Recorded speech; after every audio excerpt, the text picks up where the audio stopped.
химици. И химиците познаят по това, че значи химичните бяха цели на къде се капли химикали на дупки, защото химикалите не изгорят чорапи. Така, и помилевата.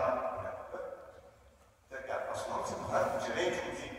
Цяла нощ гледали нещо там, цяла нощ гледали по телескопите и не доспали си очите им червени. Тия настроените очи вече са червени. Моите хора, които завършили Калтек, казаха така, че астрономът си в душа пред компютъра, телескопът си някъде там в пустинята Атакама в Южна Америка, до лята на астрономията, плато на астрономията, от време време остане земетресение, как се самолет, отиват на втората апаратура и пак се връща. Пак се пред компютъра.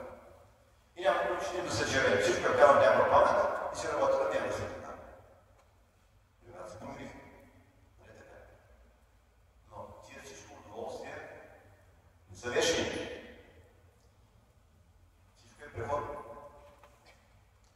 И затова, както казвам нашите ученици, че очертават си някакви излишни хора и няма дори излишен този, който умее да прави неща, и няма Google. В случай на един световен конфликт, по световен мащаб, военен конфликт, първо ще бъдат застреляни спътници, които правят интернет. Интернет умира, GPS умира. От тук нататък. Познайте какво правим? От тук нататък. Говорим само.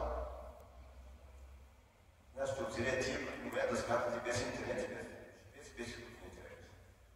И би могли да оцелят. След един такъв предпредел. Хората трябва да се по-зависи. И другото е, че има едно, мужчина Телевика, когато беше дал вторично подивяване на работа. В момента да е вторично подивяване на работа. Например, луца на културата. Цяла тази по-програм култура. Тя върши към примитива. Африканизация. Значи, програм се африканизира, сега е нашата африканизация. Се забележда, че аз симпатизирам на африканци. Не истински африканци. Не да мети африканци. Не истински африканци. И се прибържам към резервацията на културите.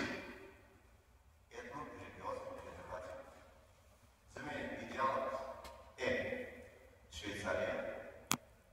Има един швейцарски философ, мислител Дени Дюржумон.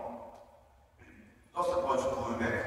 Той беше казал, че истинска демокрация може да не само на толкова млада страна, когато всички се познават. И няма как да знаеш кой е. Толкова млада страна, когато всички се познават.